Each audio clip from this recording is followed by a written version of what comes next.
Que la grâce et la paix de notre Père soient sur votre vie. Nous allons donc poursuivre l'enseignement que nous avons vu la dernière fois. Qu'est-ce que nous avons dit? Nous avons dit que c'est Dieu qui est le juge de nos péchés. On peut faire du tort à notre prochain, on peut mentir peut-être à notre patron, mais sachons que c'est Dieu qui est le juge de nos péchés. Cela ne nous enlève pas la responsabilité de nous réconcilier avec ceux envers qui nous avons fait du tort. Mais comprenons que c'est Dieu qui juge tout le monde, qui juge tous les hommes.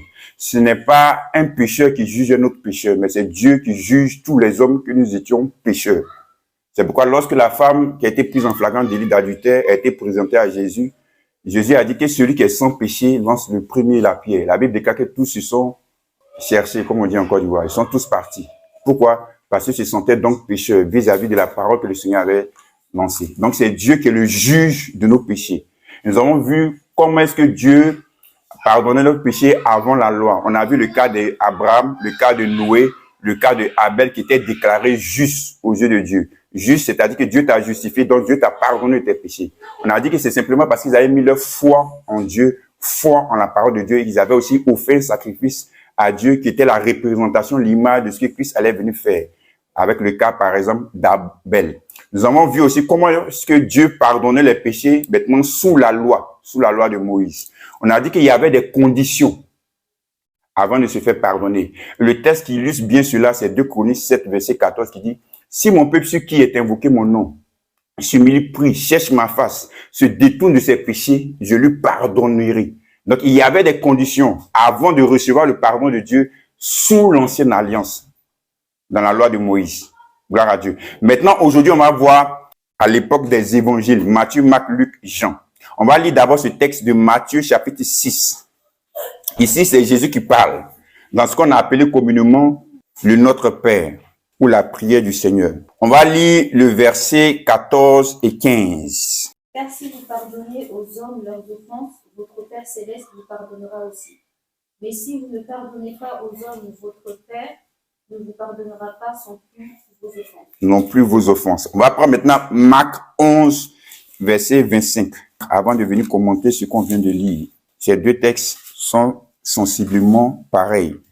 Et lorsque vous êtes debout, faisant votre prière, si vous avez quelque chose contre quelqu'un, pardonnez afin que votre Père qui est dans les cieux vous ne pardonne pas. Vous pardonne aussi vos offenses. Mais vous pardonne aussi vos offenses. Mais si vous ne pardonnez pas, votre Père qui est dans les cieux ne vous pardonnera pas non plus vos offenses. Donc ici, c'est le Seigneur Jésus qui parle. Dans d'autres versions de la Bible, vous allez voir, c'est écrit en rouge. Les paroles qui sont écrites en rouge, on dit c'est le Seigneur Jésus qui parle. Donc en tant qu'enfant de Dieu, on va se dire, mais voici ce que le Seigneur Jésus lui-même a dit, il a déclaré. Vous comprenez? Et ici, lorsque vous remarquez, vous allez voir que ici, il y a le pardon de Dieu est aussi conditionné.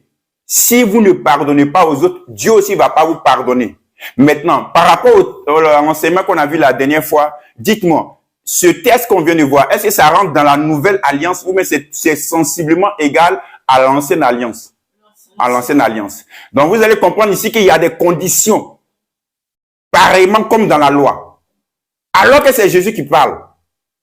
Vous comprenez? Ça paraît bizarre. C'est pourquoi lorsque tu étudies la Bible, c'est important de pouvoir définir les dispensations, les périodes dans lesquelles certaines pratiques sont renforcées. Si tu n'as pas cette compréhension, tu vas te mettre dans la confusion. Parce que tu as dit, c'est le Seigneur Jésus qui parle. Maintenant, comment je vais démontrer cela? On va aller prendre Galates chapitre 4, verset 4. Mais lorsque le moment est vraiment venu, Dieu a envoyé son Fils né d'une femme, né sous la loi, pour racheter ceux qui étaient sous la loi, afin que nous recevions le statut d'enfants adoptifs. Donc, n'oubliez pas, Jésus est né sous la dispensation de la loi. La loi n'était pas encore finie. Lorsque Jésus était dans son ministère public, il y avait encore l'alliance, l'ancienne alliance qu'on appelle la loi de Moïse. Donc, Jésus est né sous la loi. Donc, le ministère de Jésus était en même temps à la fin de la loi et au début de la nouvelle alliance. Donc, on était dans une période de transition. Donc, souvent, quand Jésus parle comme étant sous la loi. Donc, ici, il va donner des conditions. Il va dire, si vous ne pardonnez pas aux hommes, Dieu aussi ne va pas vous pardonner. C'est pareil ce qu'on a vu dans la loi de Moïse. Pourquoi? Parce que Jésus est né sous la loi. Et si vous comprenez, il y a des fois où Jésus parle comme étant sous la nouvelle alliance. Car Dieu a tant aimé le monde que celui qui croit au Fils a la vie éternelle. Là, il n'y a pas de condition seulement. Il faut recevoir ce que Dieu a déjà fait pour toi en Christ. Et si vous comprenez ce qu'on te dit, on va prendre Jean 16, verset 12. Donc, Jésus, durant son ministère public, Il était encore sous la loi. Il exerçait son ministère sous la loi de Moïse. J'ai encore beaucoup de choses à vous dire, mais vous ne pouvez pas les supporter maintenant. Mais vous ne pouvez pas les supporter de maintenant. Donc, dans le ministère de Jésus, Jésus avait des choses à dire en ce qui concerne la nouvelle alliance. Mais le peuple qui était en face de lui ne pouvait pas les comprendre. C'est pas que Jésus ne savait pas ce qu'il devait dire dans la nouvelle alliance, mais seulement que le peuple qui était en face n'avait pas la capacité de comprendre ce que Jésus allait dire. C'est pourquoi dans le ministère de Jésus, Jésus a plus parlé en parabole. Donc il y a des moments où Jésus parlait étant sous la loi, il y a des moments où Jésus parlait comme s'il était dans la nouvelle alliance. Et dans ce qu'on a vu, on vient de voir le texte qu'on a vu, Jésus parlait comme il était sous la loi, parce qu'il est né sous la loi. Parce que le pardon de Dieu ici était conditionné. Si vous ne pardonnez pas aux hommes, Dieu aussi ne va pas vous pardonner. Parce que la nouvelle alliance n'avait pas commencé. La nouvelle alliance a commencé à quel moment? Après la mort et la résurrection de Christ. Et regardez, on va prendre Matthieu 26, verset 28. C'est lors de la Pâque, de la fête des pains sans levain. Jésus sera en train de souper avec ses disciples. Il va prendre le pain et ensuite il va prendre une coupe de vin. Et il va dire ceci. Car ceci est mon sang, le sang de la nouvelle alliance, qui est versé pour beaucoup pour le pardon des péchés. Donc Jésus dit le sang de la nouvelle alliance. Ceci est mon sang. Donc le sang de Jésus, c'est celui-là même qui va inaugurer la nouvelle alliance. Donc au moment où Jésus parlait dans Matthieu 6, dans Marc 11, Jésus n'était pas encore mort, son sang n'était pas encore versé. Donc la nouvelle alliance n'avait pas encore été inaugurée. Jésus était encore sous l'ancienne alliance. C'est pourquoi dans ce contexte, vous allez voir, le pardon était conditionné. Si tu ne pardonnes pas à ton frère, Jésus aussi ne va pas te pardonner. Ou Dieu ne va pas te pardonner. Est-ce que vous comprenez ce que je suis en train de dire? Donc, on était encore sous l'ancienne alliance. C'est pourquoi quand tu lis la Bible, tu médites la Bible, il faut faire attention. 2 Timothée 2, verset 15, on dit, lorsque tu lis la Bible, il faut savoir diviser correctement la Bible. Donc, si tu ne sais pas dans quelle dispensation, dans quelle période on est, et que tu attribues ça à toi, alors que tu n'es pas dans cette période-là, tu vas te mettre sur un fardeau, sur un joug, que tu ne pourras pas supporter. Est-ce que vous comprenez? Donc, c'est important. C'est pourquoi l'enseignement vous permet de comprendre cela. Maintenant, on va prendre Actes chapitre 10, à partir du verset 38 jusqu'au verset 43. Suivez. Vous savez, c'est Pierre qui est en train de prêcher ici dans la maison de Corneille, le premier non-juif qui s'est converti. Abigail, s'il te plaît, tu peux aller là-bas. Vous savez comment Dieu a oint du Saint-Esprit et de force Jésus de Nazareth qui allait de lieu en lieu faisant du bien et guérissant tous ceux qui étaient sous l'emprise du diable, car Dieu était avec lui. Dis Amen. Amen. Parce que Dieu t'a libéré de toute emprise, de tout empire, de toute oppression du diable. Amen. Verset 39. Nous sommes témoins de tout ce qu'il a fait dans le pays des Juifs et à Jérusalem. Ils l'ont tué en le pendant au bois. Dieu l'a ressuscité le 3e jour et il a permis qu'il apparaisse. Non à tout le peuple, mais aux témoins choisis d'avance par Dieu. À nous qui avons mangé et bu avec lui, après qu'il fut ressuscité des morts. Et Jésus nous a ordonné, écoutez bien, de prêcher, verset 42, et Jésus nous a ordonné de prêcher au peuple et d'attester que c'est lui qui a été établi par Dieu, juge des vivants et des morts, verset 43. Tous les prophètes rendent de lui le témoignage que quiconque croit en lui reçoit par son nom le pardon des péchés. Tous ceux qui croient en lui reçoivent quoi? Le pardon des péchés. On n'a pas dit tous ceux qui croient en lui et qui vont se repentir et qui vont abandonner leurs péchés et qui vont pardonner aux hommes vont recevoir, non. Tous ceux qui croient vont recevoir le pardon des péchés. Pourquoi? Parce que dans cette période-là, Jésus était déjà mort et ressuscité. Donc, on était dans l'ère de la nouvelle alliance. Donc, vous allez voir, il n'y a aucune condition. La seule chose, c'est de recevoir ce que Dieu a déjà fait pour toi en Christ. Est-ce que vous voyez? Actes chapitre 26, verset 17 à 18. C'est Paul qui parle ici. Verset 17 à 18. Celui qui a trouvé peut faire la lecture, s'il vous plaît. Je t'ai choisi du milieu de ce peuple et du milieu des païens, vers qui je t'envoie afin que tu leur ouvres les yeux, pour qu'ils passent des ténèbres à la lumière et de la puissance de Satan À Dieu. pour qu'ils reçoivent par la foi en moi le pardon des péchés et l'héritage avec les sanctifiés. Pour qu'ils reçoivent par la foi en Christ quoi? Le pardon des péchés. Il n'y a aucune condition. La seule chose, c'est de recevoir le pardon des péchés. Est-ce que vous comprenez ce que je suis en train de dire? Donc, vous allez voir que dans la nouvelle alliance, il n'y a pas de condition. Alors que Jésus, lorsqu'il est en train de parler, il a dit, si tu pardonnes aux frères, aux hommes, Dieu te pardonne. Mais si tu ne leur pardonnes pas, Dieu ne va pas te pardonner. Mais si Paul et Pierre, ils vont dire quoi? Celui qui croit en lui reçoit déjà le pardon des péchés. Est-ce que vous suivez? Maintenant, on va prendre Éphésiens 4, 32 pour que ça soit encore plus clair en ce qui concerne le pardon que tu dois donner aux autres qui ne détermine pas le pardon de Dieu à ton égard. Et soyez gentils les uns envers les autres, tendres, vous pardonnant les uns les autres, comme Dieu vous a pardonné en Christ. Comme Dieu vous a pardonné en Christ. Donc ici, Paul qui a écrit le livre d'Éphésiens dit, pardonnez aux autres comme Dieu vous a pardonné en Christ. Est-ce que vous comprenez? Ils n'ont pas dit, tant que vous ne pardonnez pas aux autres, Dieu ne va pas vous pardonner. Est-ce que vous comprenez ce qu'on te dit? Là, vous allez voir que la perspective a changé. Et on a dit tout à l'heure que si vous pardonnez aux autres, c'est là Dieu va vous pardonner. Si vous ne pardonnez pas aux autres, Dieu ne va pas vous pardonner. Mais ici, Paul dit, pardonnez aux autres parce que Dieu vous a déjà pardonné en Christ. Est-ce que vous comprenez? Donc ça change. On va voir Colossiens 3, verset 13. Supportez-vous les uns les autres. Et si l'un a sujet de se plaindre de l'autre, pardonnez-vous réciproquement. De même que Christ vous a pardonné, pardonnez-vous aussi. Voilà. Maintenant, regardez. Dans la loi, tu pardonnes d'abord à ton frère avant que Dieu ne te pardonne. Tu pardonnes à ton frère avant que Dieu ne vienne te pardonner. Vous comprenez? Dans la nouvelle alliance, c'est parce que Dieu t'a pardonné que toi, tu vas aussi pardonner à ton frère. Vous comprenez? Ça change. Dans l'ancienne alliance sous la loi, tu pardonnes d'abord avant que Dieu ne te pardonne. Dans la nouvelle alliance, c'est parce que Dieu t'a déjà pardonné que tu pardonnes aux autres. Est-ce que vous comprenez ce que je suis en train de dire? Tu ne peux pas aimer l'autre dans la nouvelle alliance si Dieu t'a pas d'abord répandu son amour dans ton cœur. C'est parce que Dieu a déjà répandu son amour dans notre cœur que nous sommes capables de pouvoir aimer les autres. Est-ce que vous comprenez? C'est parce que Dieu a déjà répandu son pardon dans notre cœur que nous sommes capables aussi de pouvoir pardonner aux autres. Donc, c'est la capacité de pardonner. Ne pense pas que tu n'as pas la capacité de pardonner dans la nouvelle alliance. Pourquoi? Parce que le pardon de Dieu est déjà dans ton cœur. Donc, Jésus aussi va donner une parabole. Il va dire, il y a quelqu'un qui devait 100 000 euros à un roi. Et le roi est venu lui dire, rembourse-moi ma dette de 100 000 euros. Si tu ne me rembourses pas la dette, tu vas te jeter en prison. La Bible déclare qu'il a demandé pardon, s'il te plaît, s'il te plaît, s'il te plaît. S'il n'y a rien, je ne peux pas te rembourser, s'il te plaît. Et la Bible déclare que le roi, ému de compassion, va lui effacer la dette. D'accord, c'est bon, je te libère de la dette de 100 000 euros. Quand il sort de chez le roi, il rencontre un de ses amis qui lui devait 100 euros. Et il dit à son ami, donne-moi la dette de 100 euros. Rembourse-moi ma dette de 100 euros. Et non, son ami dit, non, j'ai pas grand chose, pardon, je n'ai pas l'argent pour te rembourser. Il dit, non, rembourse-moi, sinon je vais te mettre en prison. Non, je n'ai rien. Et la Bible déclare qu'il a jeté le gars en prison. On te pardonne une dette de 100 000 euros. On t'efface une dette de 100 000 euros. Et toi, tu n'es pas capable de pouvoir effacer une dette de 100 euros. Dieu t'a pardonné tous tes péchés. Passé, présent, futur. Un péché que celui qui t'a fait, le temps que la personne t'a fait, tu es incapable de pouvoir pardonner cela.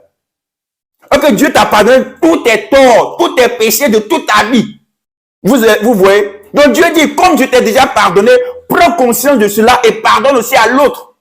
Et j'ai l'habitude de dire, toi qui ne veux pas pardonner à l'autre là, parce qu'il t'a fait du tort, n'oublie pas que toi aussi tu as eu à faire du tort à quelqu'un d'autre.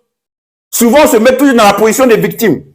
C'est toujours à nous on fait du mal. Mais peut-être que toi aussi tu as eu à faire du mal à quelqu'un, à faire du tort à quelqu'un d'autre. Donc si toi tu es incapable de pardonner à l'autre, dis-toi aussi que la personne aussi à qui tu as fait du tort peut aussi ne pas te pardonner. Mais en tant qu'enfant de Dieu, étant rempli de l'amour de Dieu, du pardon de Dieu, nous devons être capables de pouvoir pardonner aux autres. Dis Amen. Ça c'est important. Donc dans la nouvelle alliance, nous recevons le pardon de Dieu par notre foi en Christ. Il n'y a plus de conditions. Et c'est la Bible dit, la foi c'est recevoir. C'est recevoir ce qu'on t'a déjà fait pour toi. C'est simplement la foi, si vous voulez comprendre dans ce contexte, c'est recevoir. Il n'y a pas autre chose. Reçois ce que la personne a déjà fait pour toi. Toi, tu bénéficies seulement de son travail. Gloire à Dieu. On va voir Éphésiens chapitre 1, verset 7. Par son sang, nous sommes rachetés, pardonnés de nos fautes, conformément à la richesse de sa grâce. En lui, nous avons la rédemption par son sang, le pardon des péchés selon la richesse de sa grâce. Comment nous avons le pardon de nos péchés? Est-ce parce que nous avons confessé nos péchés?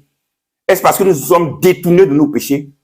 Est-ce parce que nous avons demandé pardon? Non, c'est par son sang que nous recevons le pardon de nos péchés, que nous recevons la rémission de nos péchés. C'est le sang de Jésus qui fait tout le travail pour nous. Et nous sommes seulement des bénéficiaires de ce que Christ a accompli pour nous. Je veux que tu retiennes bien cela. Ce ne sont pas par nos œuvres. C'est pas parce qu'on confesse nos péchés. Je vous ai déjà dit la semaine parce que J'ai grandi dans cette mentalité spirituellement parlant. On m'enseignait qu'il faut d'abord demander pardon à Dieu pour ses péchés avant d'être pardonné. Il faut confesser ses péchés. Il faut se détourner de ses péchés. On avait comme un rituel de prière. À chaque fois que lorsqu'on rentre dans la présence de Dieu, dans l'intimité avec notre Père, on dit, Père, je veux te rendre grâce parce que la nuit a été bonne. Tu nous as protégés, tu nous as gardés. Ensuite, Père, je te demande pardon pour mes péchés et on commence à confesser nos péchés. Et Père, je te demande, j'invoque le sang de Jésus afin que je sois pardonné, je sois purifié. Qui a connu ce rituel aussi? Nous tous, en général. Donc, on a grandi dans cette mentalité que pour recevoir le pardon des péchés, il faut faire ceci, il faut faire cela, il faut faire ceci. Mais ici, on découvre dans la parole de Dieu que depuis que le Seigneur Jésus a versé son sang, nous recevons le pardon de nos péchés. Le pardon de nos péchés est déjà un acquis. Tu n'as pas à faire quoi que ce soit pour recevoir le pardon des péchés. C'est comme si, viens Nathanaël, s'il te plaît, tu restes là, tiens. Et Nathanaël, le lendemain, vient. Il me dit, Pasteur Michel, est-ce que tu peux me donner un stabilo de couleur violet? Je lui ai déjà donné le stabilo de couleur violet. Et il vient me revoir et dit, est-ce que tu peux me donner un stabilo de couleur violet? C'est-à-dire, au travers de ces paroles, que ce que je lui ai donné pour lui, ce n'est pas un stabilo violet. Est-ce que vous comprenez? Donc, autrement, quand tu vas demander pardon à Dieu dans ta prière, c'est comme si tu disais que le pardon que Dieu t'a déjà donné en Christ, pour toi, ce n'est pas le pardon de Dieu, mais c'est autre chose. Donc, tu ne crois pas en ce que la parole de Dieu déclare pour toi. Pour toi, c'est trop facile. Donc, le péché qu'il a fait, Dieu m'a déjà pardonné comme ça. Est-ce que vous comprenez? Souvent, les gens pensent que c'est facile. Et regardez, si j'offre un collier de grande valeur, on va dire de 1 million d'euros à ma femme, pour ma femme, c'est gratuit. Mais pour moi, ça n'a pas été gratuit. Pourquoi? Parce que ça m'a coûté 1 million d'euros. Est-ce que vous comprenez ce que je vous dit? Mais pour ma femme, pour elle, elle s'est dit non, pour moi, c'est gratuit. Parce qu'elle n'a rien fait, en guillemets, elle a reçu le cadeau. Mais pour moi qui offre le cadeau, ce n'est pas gratuit pour moi. Ça m'a coûté un prix. Pour nous qui recevons le pardon de Dieu, ça semble être gratuit et c'est gratuit. On a eu à rien faire. Mais pour Jésus qui nous donne le pardon des péchés, ça lui a coûté sa vie. Il a versé son sang. Il s'est offert lui-même en sacrifice pour que toi tu sois pardonné. C'est pourquoi quand les gens disent non, vous ne prêchez pas sur le péché. Ou m'ont dit non, tu n'as pas payé ton salut. Les gens disent non, tu es en train de minimiser le péché. Écoutez bien ce que je vais dire maintenant. Écoutez très très bien ce que je vais dire. Les gens pensent que en disant cela, on est en train de minimiser le péché. Non. Celui qui met en avant le péché, au contraire, il est en train de minimiser l'œuvre de Christ. Nous ne minimisons pas le péché, mais nous valorisons l'œuvre de Christ. Parce que l'œuvre que Christ a accomplie est le remède contre le péché. C'est pour le péché que Christ est venu. Et par sa mort et sa résurrection, il nous a accordé le pardon de nos péchés. Dis Amen. Donc, dis que tu as le pardon des péchés. Dis que ton salut est garanti, est certain. C'est mettre en avant ce que Christ a fait. Les enfants de Dieu, nous sommes trop focalisés sur le péché, Au lieu d'être focalisés sur le remède du péché qui est l'œuvre de Christ à la croix et par sa résurrection. Donc, pour toi, c'est gratuit. Mais pour lui, celui a coûté sa vie. Il a versé son sang. On ne parle pas de n'importe quel homme. On parle de Dieu qui est devenu homme pour te racheter.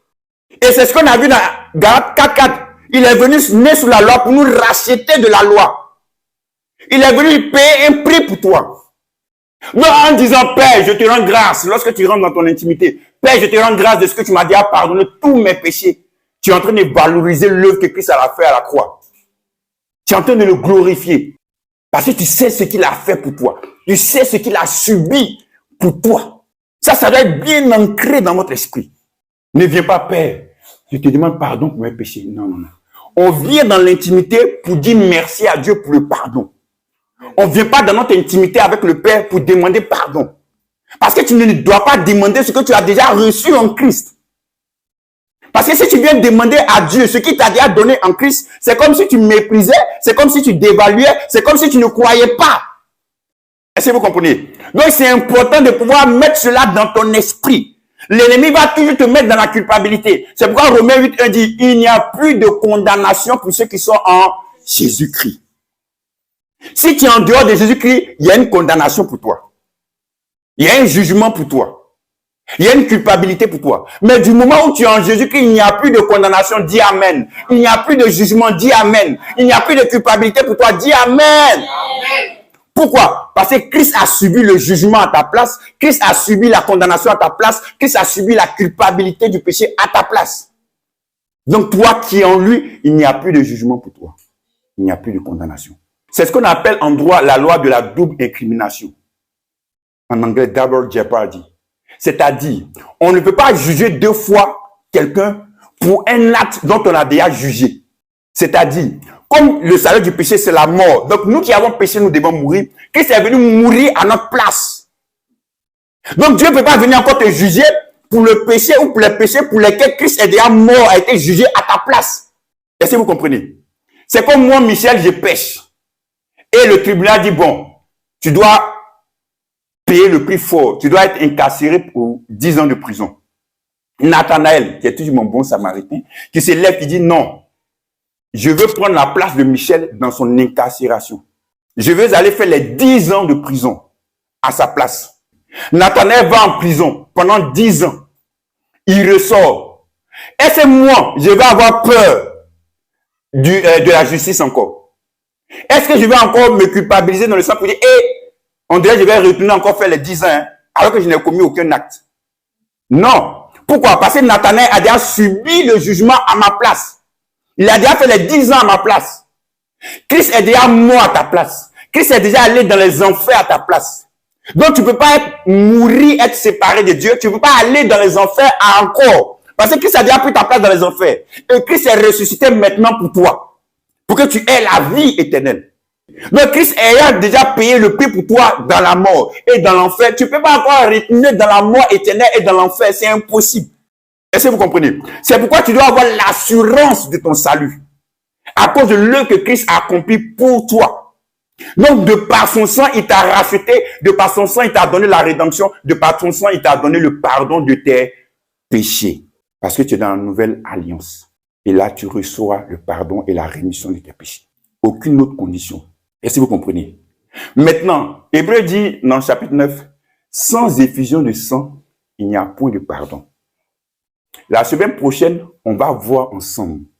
Qu'est-ce que ça signifie? Sans effusion de sang, il n'y a point de pardon. C'est à quel moment Jésus a fait couler son sang?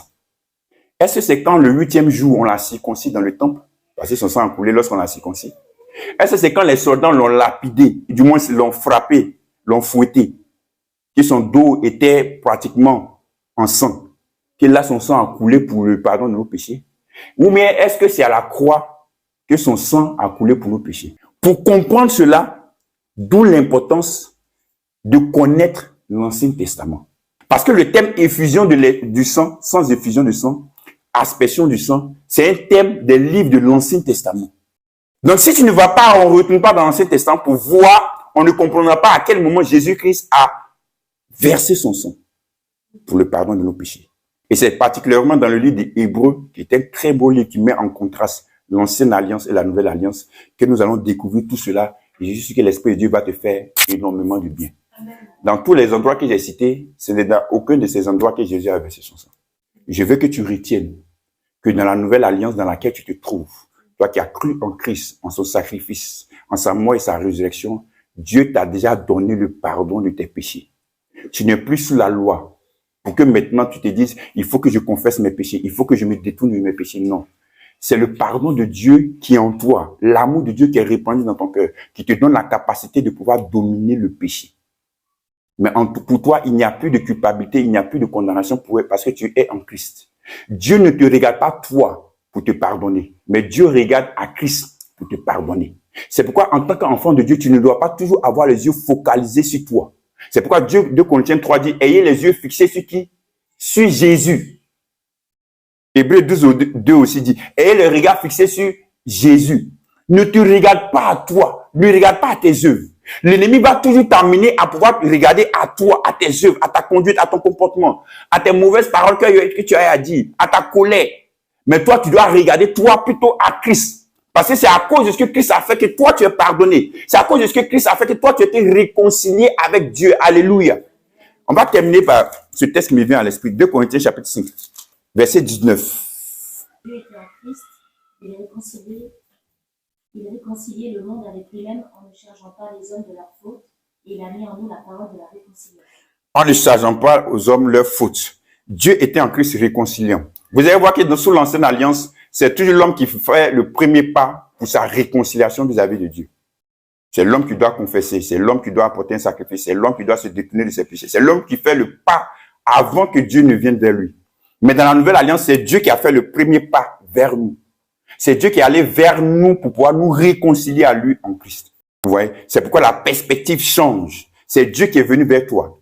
Maintenant, il y a une chose que je vais dire par rapport aux paraboles de Jésus. Souvent, on prend la parabole des 99 brebis que Jésus a donné pour dire, le berger, le bon berger, il laisse là les 99 brebis et il va chercher la brebis égarée. Jésus est en train de dit, regardez si vous les hommes, comme il a dit dans Matthieu 7, méchants que vous êtes, regardez si un berger a 100 brebis, il s'en prend la brebis qui est égarée et il laisse là les 99 autres. Mais c'est pas Jésus. Hein. Jésus ne laisse pas les 99 pour aller chercher la brebis égarée. Parce que Dieu ne t'abandonnera jamais, Dieu ne te délaissera jamais. Jésus, qui est Dieu, il sera toujours avec toi. Mais il dit, si vous les hommes, malgré le cœur que vous avez, vous êtes capable de pouvoir laisser 99 autres pour aller chercher une brebis qui est égarée. C'est pas moi qui vais aller, tu ne vas pas aller chercher la brebis égarée. Mais il va chercher la brebis égarée tout en protégeant les 99. Parce qu'il est Dieu. Il est partout à la fois. Donc ça démontre de son amour pour toi. Pour te démontrer combien de fois il tient à toi, combien de fois il veille sur toi, combien de fois il prend soin de toi, combien de fois il t'assiste, combien de fois il pourvoit tes besoins. Donc c'est Jésus, à Jésus qu'il faut regarder, il faut avoir les yeux fixés sur lui. Ne regarde pas à toi, sinon l'ennemi va te mettre toujours dans la défaite. Et quand tu vas rentrer dans la prière, tu ne pourras pas prier.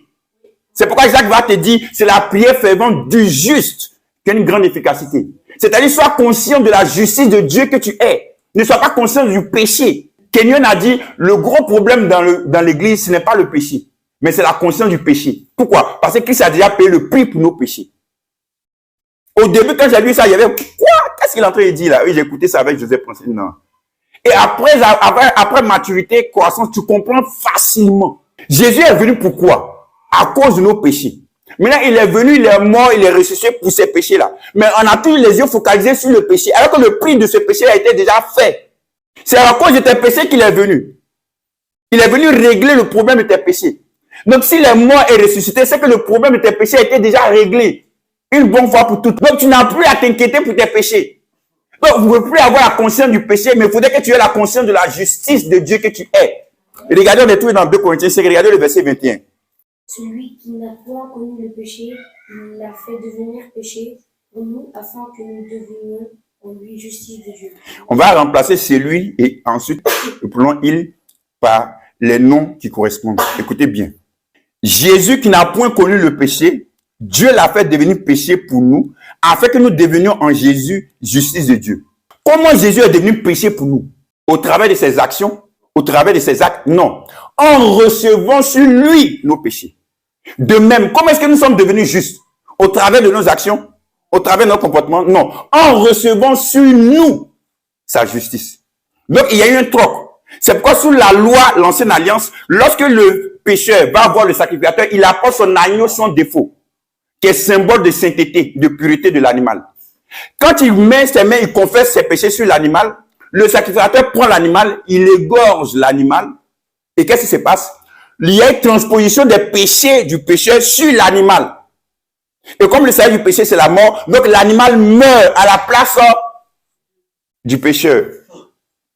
Donc, le pécheur transmet ses péchés à l'animal qui est saint, et l'animal qui est saint transmet sa sainteté au pécheur. Donc, quand il y a eu le sacrifice, celui qui est devenu pécheur, le pécheur retourne saint et juste. De même, quand Jésus est venu, il était saint. Il n'a connu aucun péché. Mais il est devenu péché, pourquoi? Parce qu'il a pris sur lui nos péchés. Est-ce que vous comprenez? Et quand Jésus est mort et ressuscité, désormais, nous qui avons cru en lui, nous recevons quoi? Sa sainteté et sa justice. C'est pourquoi il faut que tu sois conscient de la justice de Dieu pour toi. Conscient que tu es juste. Tu n'es pas juste à cause de ce que tu fais, mais tu es juste à cause de ce que Christ a fait. Alléluia. De même que Christ a été péché, pas à cause de ce qu'il a fait, mais à cause de ce qu'il a reçu tes péchés sur lui. Est-ce que vous comprenez? C'est très important. Donc, déclare-toi juste. Vois-toi juste. Vois-toi saint. Et une fois, il n'y a pas longtemps, il était en train de prier. Le Saint-Esprit m'a dit ceci. Il dit, il a mal au cœur. Lorsqu'il entend les enfants de Dieu dire, la terre d'Israël est une terre sainte. La ville de Jérusalem est une ville sainte. Mais eux-mêmes ne se déclarent pas saints. C'est-à-dire, toi, tu admets qu'une terre est sainte, qu'un bâtiment, une ville sont saints, mais toi, tu n'es pas saint. Mais c'est comme si tu disais que la terre a plus de valeur que toi. Parce que la terre, elle est sainte. Mais toi, tu ne te déclares pas saint. Parce que quand Moïse a rencontré l'ange dans le buisson Adam, il a dit, retire tes sandales, parce que la terre sur laquelle tu te tiens est sainte. Les vases qu'on utilisait dans le temple, c'était des vases saints. Donc tout ça, c'est saint, mais toi, tu n'es pas saint. Est-ce que vous comprenez? Tellement qu'on a grandi dans cette mentalité de religion et dans cette conscience de péché. Même quand Dieu nous déclare saint, on a du mal à accepter. Accepte ça gratuitement parce que Christ a payé le prix pour toi. Alléluia. Est-ce que tu peux déclarer, je suis saint? Je suis saint. Je suis saint. Je suis saint. Je suis juste. Je suis juste. Aux yeux de Dieu. Aux yeux de Dieu. À cause de ce que Christ a fait. À cause de ce que Christ a fait. Je suis saint. Je suis saint. À cause de ce que Christ a fait. À cause de ce que Christ a fait. Je suis saint. Je suis saint. À cause de ce que Christ a fait. À cause de ce que Christ a fait. À cause de son sang versé. À cause de son sang versé. Je suis juste. Je suis juste. Non pas en me regardant, Non pas en me regardant, mais en regardant à Christ. en regardant à Christ. Est-ce que tu peux adorer le Seigneur pour cela? De ce qu'il a fait de toi une personne sainte, de ce qu'il a fait de toi une personne juste aux yeux de Dieu, de ce qu'il a fait de toi quelqu'un qui a reçu le pardon de ses péchés. Tu as reçu le pardon de tes péchés. Tous tes péchés, passés, présents et futurs. Christ les a rachetés. Christ les a pardonnés de par son sang qui est versé. Il a payé le prix fort pour toi. De par son sacrifice, tu es maintenant déclaré saint. De par son sacrifice, tu es maintenant déclaré juste. Le Saint-Esprit pouvait dire à Pierre lorsqu'il était dans la maison de Judas courroyeur, il était en train de prier. La Bible déclare qu'il est tombé en extase. Il a eu une vision. Et dans cette vision, il voyait des animaux qui étaient sur une nappe qui descendaient du ciel. Il y avait des animaux purs et des animaux impurs. Et Dieu va lui dire, mange. Lève-toi, tue et mange. Et puis elle va dire, Seigneur, je n'ai jamais rien mangé d'impur. Et Dieu va lui dire, ne déclare pas impur ce que Dieu lui-même l'a déclaré pur. Ne te déclare pas impur alors que Dieu t'a déclaré pur. Ne te déclare pas injuste alors que Dieu t'a déclaré juste. Ne te déclare pas pécheur alors que Dieu t'a déclaré saint. Tu dois accepter la parole de Dieu pour toi. Accepte ce que Dieu dit de toi. Ne déclare pas impur ce que Dieu a déclaré pur. Ne déclare pas souillé ce que Dieu a déclaré pur. Ne déclare pas que tu es injuste. Déclare comme la parole de Dieu le déclare que tu es juste, que tu es saint. C'est ce que Dieu dit qui est le plus important. C'est ce que Dieu dit qui est la vérité. La Bible déclare qu'il n'y a point de mensonge en lui. Il n'est pas un homme pour mentir. Il ne dit pas ces choses-là simplement pour te faire plaisir. Il dit ces choses parce que c'est la vérité. Il dit ces choses en se basant sur l'œuvre sacrificielle de Christ à la croix et par sa résurrection. C'est à cause du sacrifice de Christ qui te déclare pur, qui te déclare saint. Et cette conscience de la justice de Dieu, et cette conscience que tu es saint aux yeux de Dieu, et cette conscience que Dieu t'a déjà pardonné. Si Dieu a déclaré que cette terre elle est sainte, alors que la terre, cette terre sur laquelle Moïse devait poser ses pieds était sainte, n'est pas une terre meilleure que les autres terres. C'est simplement parce que Dieu l'a déclaré. Si Dieu a déclaré la terre sainte, Dieu aussi te déclare saint. Accepte-le. Tu es plus saint que cette terre. Tu es plus saint que la ville de Jérusalem. Tu es plus saint que le temple de Jérusalem. Tu es saint à cause du sang de Jésus qui est versé. À cause de ce que Jésus-Christ a payé le prix fort pour toi. Il a donné sa vie en rançon. Valorise l'œuvre de Christ. Glorifie-toi en Jésus. Glorifie-toi en Jésus, ce qu'il a fait pour toi. Oh, merci Seigneur. Je vais demander à 2 personnes de prier dans ce sens. Tu vas prier, tu vas déclarer ta reconnaissance à ton Père.